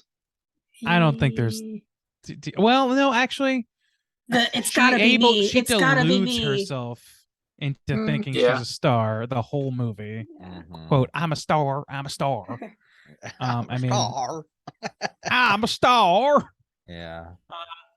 Yes. No, I think that's, but it's also like that's also part of the patheticness because it is just a heavy-handed delusion that she needs to explain why she's unhappy with her life. There's also some elements to it. She does it with the Scarecrow, but she kind of like adds it in with the Bohemian guy where she's like, I'm married or whatever. It's like, "Bitch, Yeah. you're the one who's humping me. Yeah. Says the Scarecrow. I'm an innocent bystander here. Oh man. The Scarecrow broke her vows for her. Yeah. And then looking attire, I think within the Yeah. context of this film, everything she wears is pretty standard, or not Okay. standard, but yeah. fits. The pigtails scenario. maybe like, she is an adult. But Yeah, I don't know. I'm not. The lace I'm not pigtails. that in tune with the era style of hairdo, but Mhm. You're not? I know, shocking. Who would have thought? So yeah, okay, she hits. Anybody 4 out of want to 5. run Mr. Bohemian through the ringer? Run him through the ringer. Does Yeah, he Smug know that arrogance. does he know that she's married? she mentions it. Yeah. She does. Okay, so She sexual does, so deviant. sexual deviant for sure. Yeah.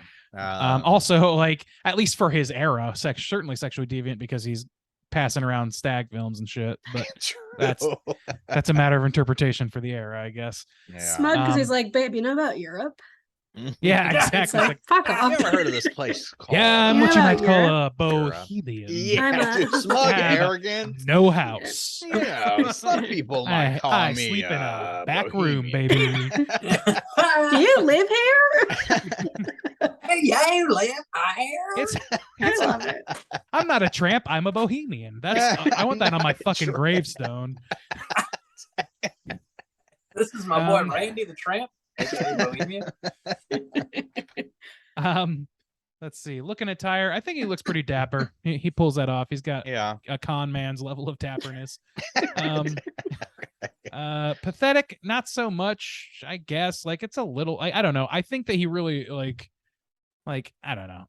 It's tough to say. If we had gotten a scene where it was like shown to us that he's like full of shit about ever being to Europe or anything like that, I would see that as both totally in place and it would justify the patheticness side Yeah. of things.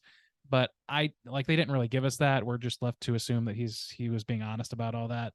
So Yeah. I'll I leave think it. he hits I'll give him probably a- like 3 sexual deviance, smug arrogance. Maybe shit. I don't think he hits another one that we are Uh-oh. aware of. Okay. Doesn't He's really close, though. manipulate. No manipulation. Not really. I mean, he Mm. kind of does. He just kind of hits on a girl who, Yeah. yes, she said that maybe a she's false married, promise but also she did about not Europe. turn Yeah. him down. I guess the Yeah. Europe thing could be seen as manipulation. Like Yeah, a young, yeah. impressionable person, like you should be in films. Showing her porn, yeah, maybe. Yeah. I'd like to see you up okay. there. It's Maybe. like, Yeah. that's let's Yeah, give yeah, him yeah. manipulation. I All think right, y'all gonna be lock up there him very soon, honey. yeah. All right, toots. Why'd Get you on go up there. Show me cold your on asshole. me? Show me your asshole. Damn. Damn. Straight for the ass, huh? What is a butt toe? Are you the butt toe? But Going you straight, live here? going straight for the feature shot. Oh, whoa. You know, that's what they mean when they say they want to see your third eye. You know, that's what they mean. Who's Prying open saying my that? third eye. I want to see your Maynard third eye. James Keenan did. I want to see your third eye, baby. That's Randy's Oh. go-to line. Only if I'm talking to Dr. Haven't Strange. used that one myself, but I'll take your word for it. Look, man, you travel in the circles I travel in. It's an instant win. Looking for that third Oh, eye, God. girl. Where is this going? Where have I Works taken every this? time. I regret everything. Everything. All right. Well, I think Pearl. We got Pearl, and then we definitely got Mr. Bohemian Rhapsody himself. So double hitter.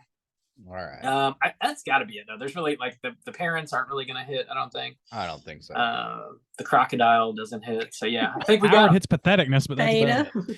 All right, lock them on up. lock them up. All right, let's relax, kick our feet up, talk about what we've been watching this week. Hey gang, what you been watching? Caitlin, why don't you kick us off? Other than Pearl, you been watching anything cool? Oh, so many things. I watched Barbarian.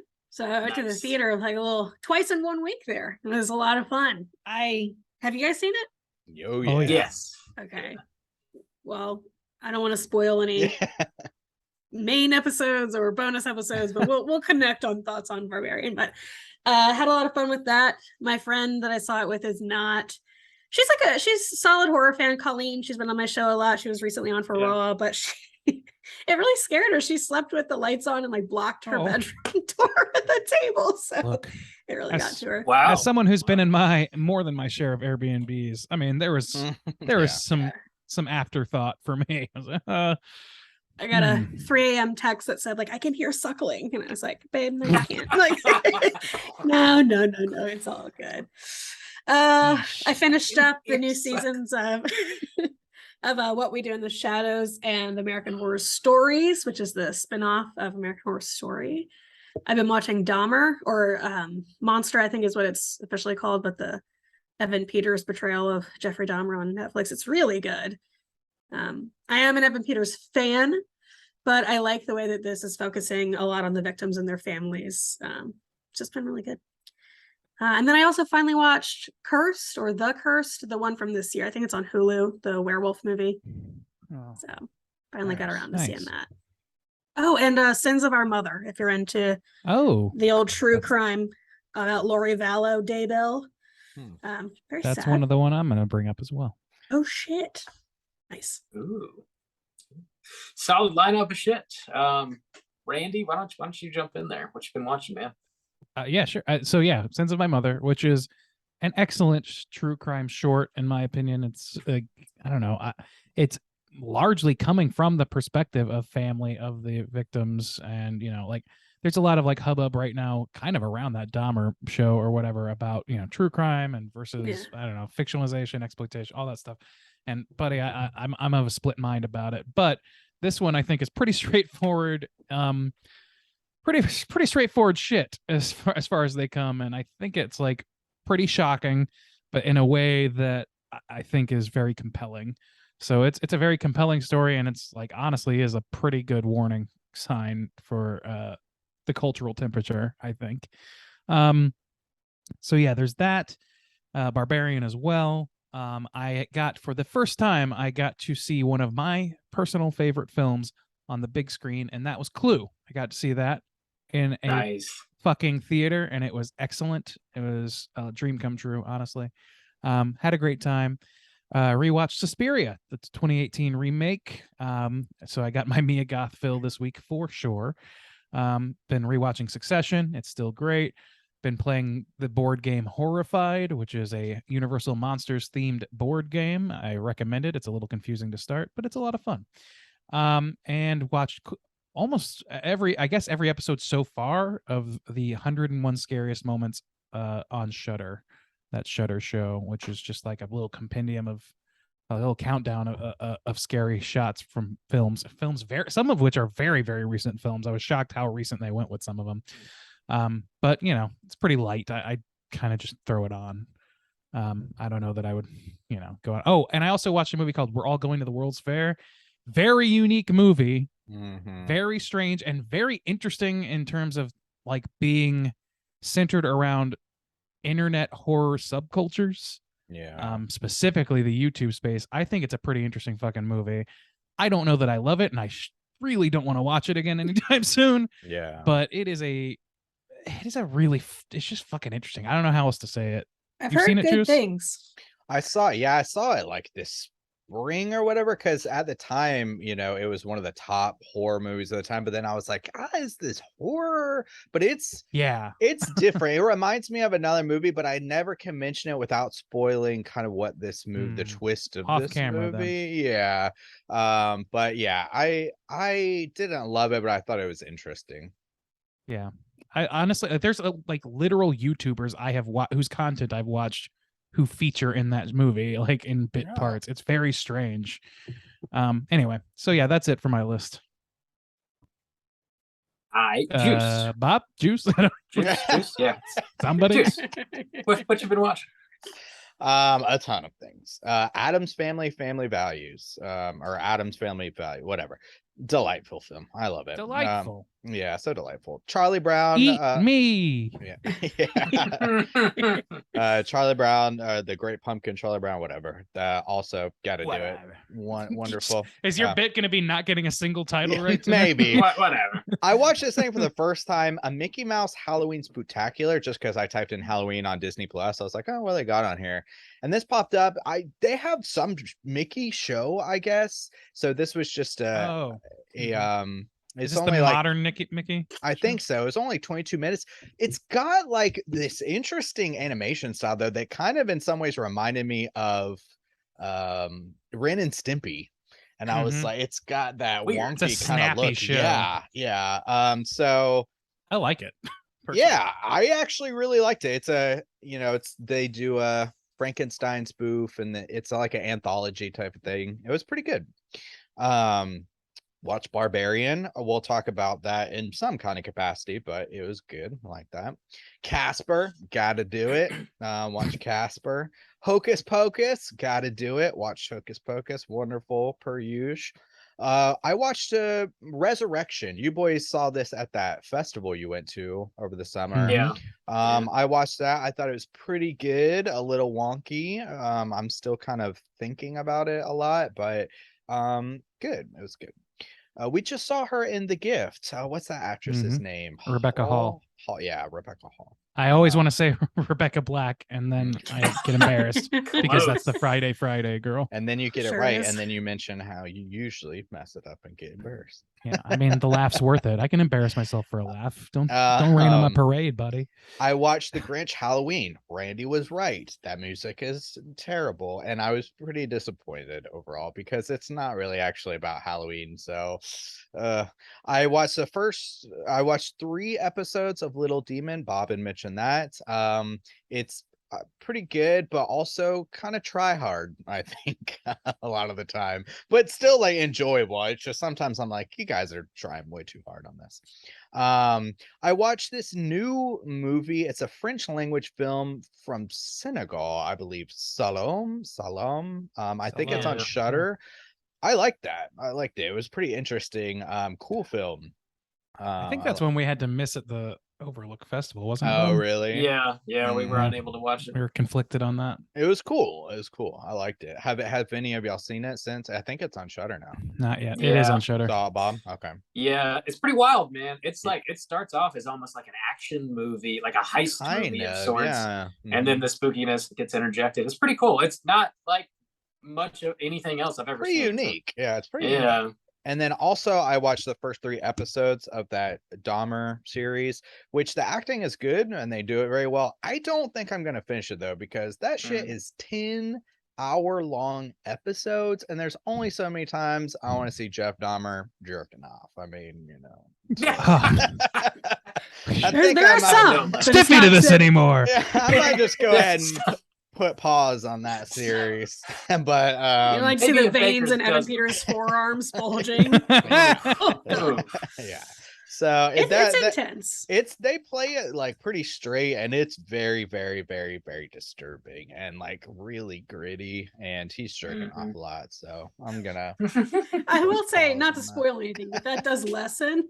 Well. If that's the drawback, but yeah. So yeah, watch it. Yeah, watching a ton, but that's it. Whew, I'm done. And over to Bob. What have you been watching? So many things. Joe Bob Briggs came to town again. He hosted a double feature over at Sunray Cinema on Thursday this last week. A lot of the Slack people showed up and we hung out, and it was a good time. He showed The Brain and Brain Damage. It was his cerebellum night is what he called it. So I guess this is like a series he's going to be doing. He's working with AGFA and they have like a huge archive of like B movies, and he's going to just be touring with double features, I guess. I don't know, once a year, twice a year. I don't know how often, but it's going to be a reoccurring thing he does. It was a good show. He did like this whole like 30-minute like breakdown of Brain movies and like the origin of them and the different like subgenres they're in and what it takes to constitute a Brain movie. And you watch The Brain. The Brain is a hilarious Christmas movie, I guess. It's like a light Christmas movie about a giant ass alien brain that just eats motherfuckers, and it is great. I recommend it. Brain Damage is a Frank Henenlotter movie. He made it after Basket Case. I think it was after Basket Case. Maybe it was after Frankenhooker. I forget. But it's about this weird little like alien slug-looking creature that needs to feed on people's brains, and he takes over this one guy, and basically he becomes addicted to this like blue ooze that the creature emits, and it's like sort of an allegory for drug addiction. It is fucking weird, man. That's a weird movie. Overall, it's a good time. The guy who made Basket Case made another, and Frankenhooker made another weird movie. I saw Pup, the band, play in town, and they are just delightful. Show me that shirt, baby. Yeah. Poop the band? Poop the Band. Incorporated. The The most limited of liabilities. They're fantastic. If you're into punk rock, they're a Canadian punk rock band. They got a few records out. Their most recent record is just fantastic, start to finish. I recommend checking them out. There's an opening band called the OBGMs, also from Toronto. And they were pretty dope as well. They were like, man, like energizing the shit out of the crowd. Like people were moshing and crowd surfing, and just shit was popping off. It was fun. I recommend checking them out as well. Is it like a gynecological theme? OBGYN? No, but it seems like it would be, right? I don't really know the... Lean into it, guys. Come on. Yeah. Just put some... stirrups. Yeah. Yeah. On your shirts. Oh, man. Just playing the guitar from the crazy chair. They're playing their new hit song, Pap Smear. Speculum, let's go. Yeah. Punk rock. Labia majora. That could be the new Plug It Up theme. There we go. On to something here. Hell yeah. I also saw Clerks 3, and it was decent. It's probably my least favorite of the Clerks movies, but man, it packs a fucking wallop in the feels department. There were far less dick and fart jokes in this movie, and I was surprised at how sad it was. Like it's a sad movie. I've been told literally every possible opinion about this movie so far. I think that it's dog shit, that it's moderately bad, that it's medium, that it's somewhat good, and that it's the best goddamn movie of the year. There's no consensus on this motherfucker, at least as far as I've heard personally. Wow, yeah. That's a lot. That's a whole lot of angles. It's almost a curve. It's almost a curve. Wise man once said. Well, so fucking wise. Pythagoras, I believe. Yeah. Bite your tongue. You know. I watched Dahmer in its entirety, and I was not going to watch this show at all. I really didn't have any interest in it. I think Evan Peters all right. But then Juice, I think it was you that I never even watched the trailer, and I think you brought to my attention that it was supposed to focus more on the victims and like not just on Jeffrey Dahmer. I was like, well, if that's the case, I'm more interested in that, so I threw it on, and the performances are just absolutely wonderful. Like Evan Peters kills it. Everybody in the show kills it. And yeah, I'll say like the first half of the season is really just about Jeffrey Dahmer.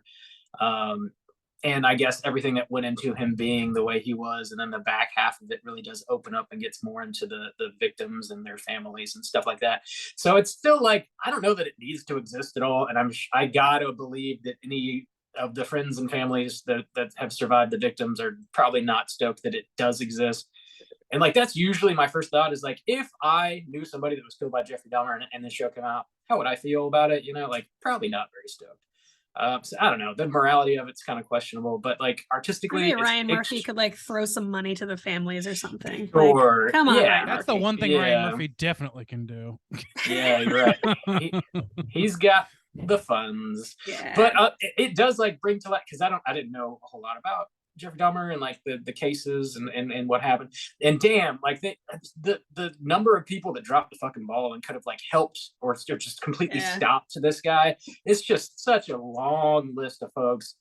And it's I guess it's important to highlight those errors so that we don't forget and keep making them. So, I don't know. You can go back and forth on it, I think. They bungled it. The cops bungled it real bad. Shit. Yeah. Time and time again. Now, anytime I smell one bad smell, I'm just assuming Calling the someone's cops. rotting. Yeah. Like nothing I'd ever smelled before in my life. Gotta pull a Niecy Nash. Hey, you know, Oh. just some pork chops, you know. I really like cooking pork chops. It's like, damn, dude. If you were like dissolving bodies in your tiny little apartment, that shit would probably smell terrible. Yeah. I believe so. Anyway, yeah, that's I that's pretty believe much so. what I've been. Pretty much I what don't I've been know. watching. Rob's got a little shed out back where he throws a bunch of trash and stuff. I don't throw trash in my shed. What? No. The little No. They're what- discreet black garbage bags What's that the little have the dirt heft pile of, you say, have a back leg there, or an Bob? arm. My dirt pile? Yeah, I you've don't got a know dirt what pile. you're The talking thing next about. to the shed, where you hide the My bodies. compost. The Ah, compost. that's Yeah, It's the not no a better pile compost of than dirt. no better compost than victims. Am I right, bud? I use Bigfoot shit. That personally. giant mass That's- grave next to your shed, Bob. the dirt. What do pile? you call it? The tomb of the unknown drifter, I think. Oh man. That's what I've been watching this week. Let's go ahead and get into our last segment here. It is, of course, our hotline screams. Hotline scream.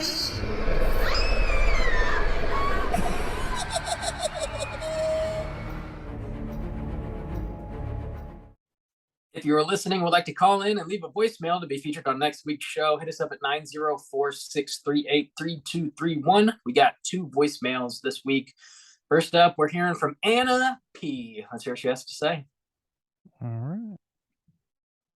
What's up, Straight Chillin' crew? It's new patron Anna P here. Came to cement my legendary status and take the crown away from Hugh. I'm guessing the only thing I have to do that is to call in once a week. So I figured I'd call in and let you guys know how I came about the pod. I watched the Poughkeepsie tapes not too long ago, and that fucking movie stuck with me. And none of my friends had seen it, so I was like, well, I'm going to find a podcast and see what other people are talking. I want to hear other people talk about it. And that's how I found Straight Chillin'. And what I really like about you guys is that it doesn't feel like forced conversation. It feels like just 4 guys getting together talking about movies, which I love. You guys have started making my work days go by faster and more enjoyable, so I appreciate you for that. And I think you should review Pearl over Barbarian because I liked Pearl more. Thank you guys. Have a great weekend and keep chilling. Wow, good call on the Whoa, Pearl. yeah, Also, good. I don't Yeah. know if you know this, but every episode I have a gun to my head to be here, so that's actually quite Show close. up. You will talk and you'll like it. Yeah, I'm you never will. actually laughing. These are just forced.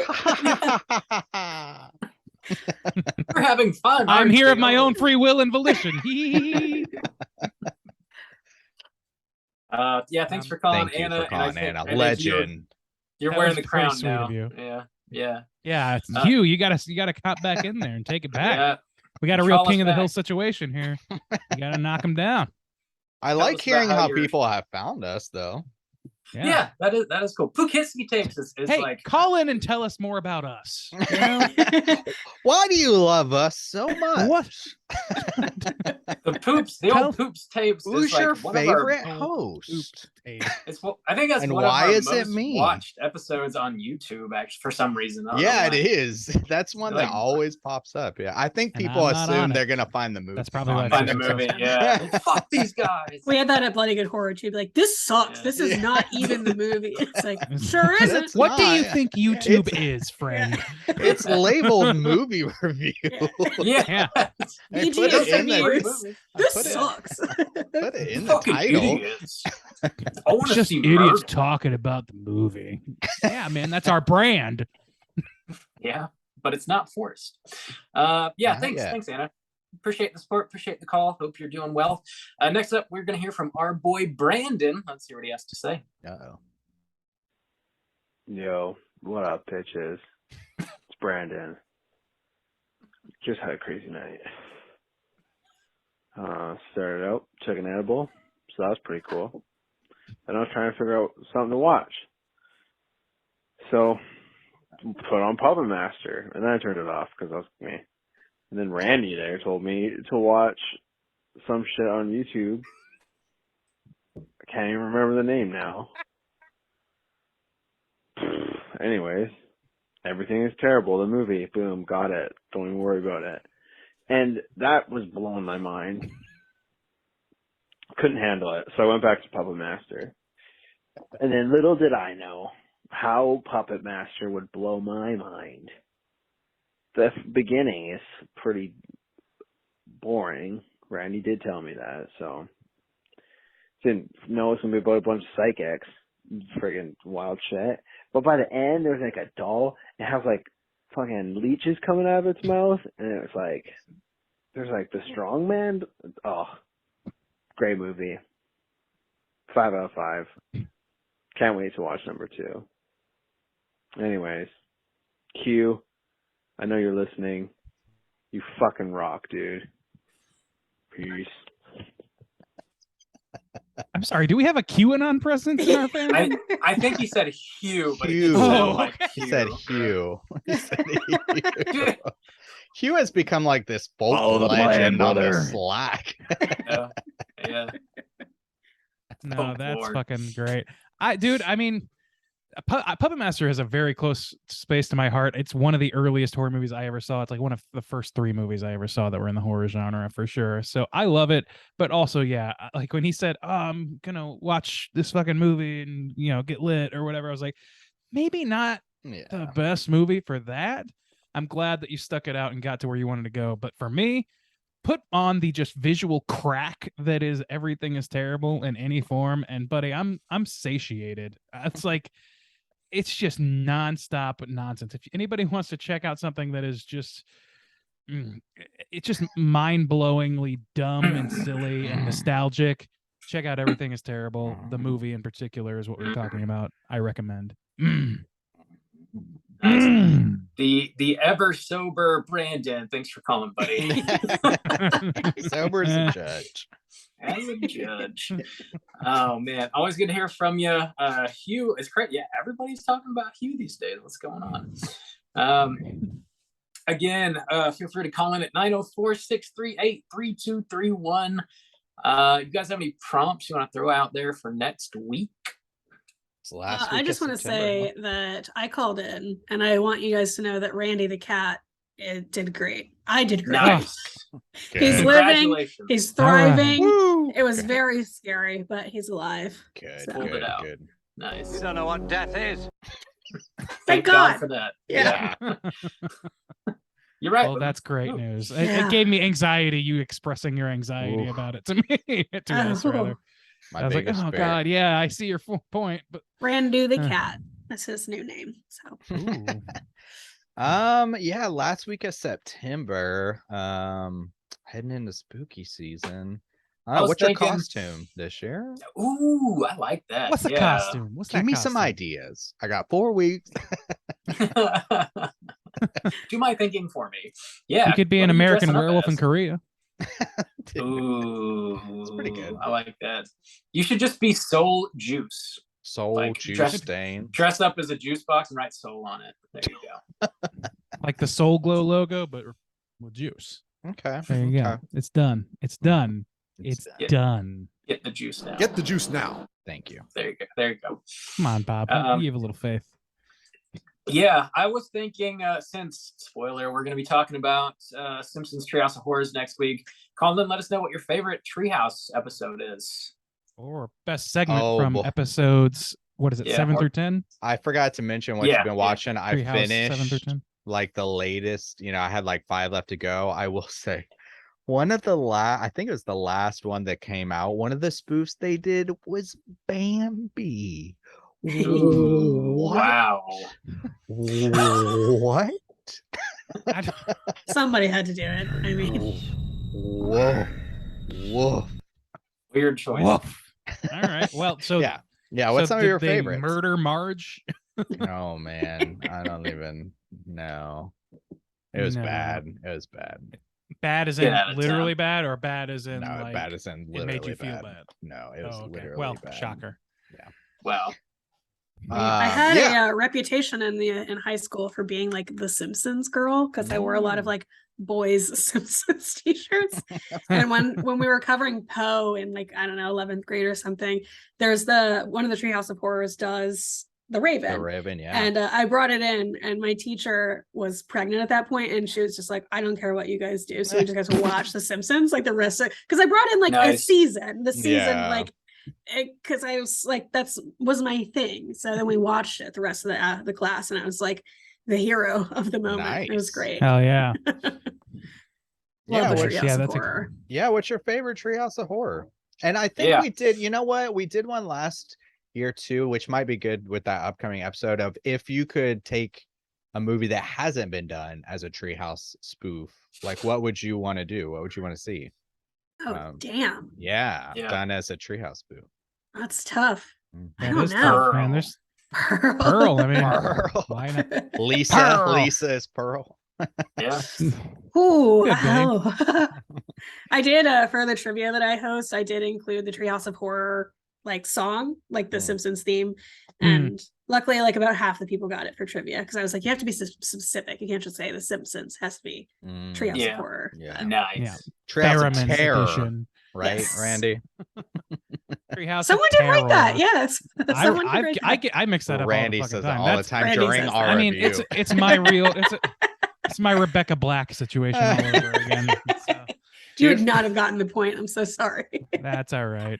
I'll get by. Just from this year, Nope might be a cool spoof. Nope would be They'll good. have to do Kang Nope, and I feel like. Kodos could like make an appearance, and Yeah. Bart and Lisa on the farm. Ooh, And the horses. I like it. Yes. Why I not? like it. Wild horses. Cool. Maggie could Yeah. kill it by plugging it up with her pacifier. Boom, just wrote it. Ooh. I just wrote it. Next year. Wow, that's as good as most episodes of The Simpsons these days. Dude, some of them, yeah. Send them an invoice. Let them know. So yeah, call in and leave us your voicemails, 904-638-3231. Big thanks to Caitlin again for sitting in with us this week. We really do appreciate it. Do you want to remind everybody where they can find your show? Yeah, thanks again for having me, by the way. I love your show very much. You can find me at Plug It Up Pod on Instagram and Twitter, and I'll post everything related to Plug It Up there. And if you're local to the Richmond, Virginia area, I host horror trivia that I write the first Friday of every month. And the next one is October 7th, so it'll be super spooky. So Nice. we're going to have a Joe Bob yeah. round. I'll have a Joe Bob hat. It'll be a whole thing. So That's so badass. I wish I was closer. I would definitely be there. That's awesome. the response has been great. It's been really fun. Nice. Love to hear that. Cool. Yeah, check out Plug It Up everywhere you get your podcast. Next week, we're going to be talking about Simpsons Treehouse of Horrors. We're talking episodes 8, 9, and 10. That's where we're at. 8, 9, and 10. Yeah. So check those out and get ready for next week's show. Until then, please rate, review, and subscribe to us on iTunes. You can hit us up on Instagram at Straight Chilling Podcast, on Twitter at STR8_chilling. You can send an email to straightchillingpodcast@gmail.com. And if you want to join in our daily Slack channel conversations, just hit us up on one of those social media outlets. I'll send you a link so you can do so. And until next week, as always, all you mother truckers, please keep chilling. The colors, Duke! The colors!